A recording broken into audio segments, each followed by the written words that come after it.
ભાવનગરથી સમાચાર ST bus અને tractor વચ્ચે અકસ્માત થયો। ભાવનગર સોમનાથ નેશનલ હાઈવે ઉપર તણસા ગામ નજીક અકસ્માત થયો। અમદાવાદ મહુવા રૂટની એસટી બસનો અકસ્માતમાં ટ્રેક્ટર ચાલકને ઈજા પહોંચી છે।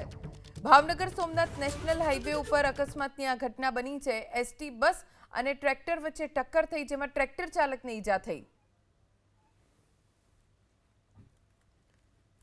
ભાવનગર સોમનાથ નેશનલ હાઈવે ઉપર એસટી બસ અને ટ્રેક્ટર વચ્ચે ટક્કર થઈ જેમાં ટ્રેક્ટર ચાલકને ઈજા પહોંચી છે। અમદાવાદ મહુવા રૂટની એસટી બસ જે ટ્રેક્ટરની સાથે અથડાતા ઈજાગ્રસ્ત ટ્રેક્ટર ચાલકને હોસ્પિટલ ખસેડવામાં આવ્યા। અમદાવાદ મહુવા રૂટની એસટી બસનો અકસ્માતમાં ટ્રેક્ટર ચાલકને ઈજા પહોંચી છે। ભાવનગર સોમનાથ નેશનલ હાઈવે ઉપર અકસ્માતની આ ઘટના બની છે। એસટી બસ અને ટ્રેક્ટર વચ્ચે ટક્કર થઈ જેમાં ટ્રેક્ટર ચાલકને ઈજા થઈ।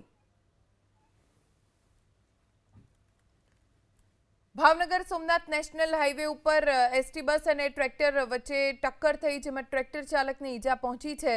અમદાવાદ મહુવા રૂટની એસટી બસ જે ટ્રેક્ટરની સાથે અથડાતા ઈજાગ્રસ્ત ટ્રેક્ટર ચાલકને હોસ્પિટલ ખસેડવામાં આવ્યા।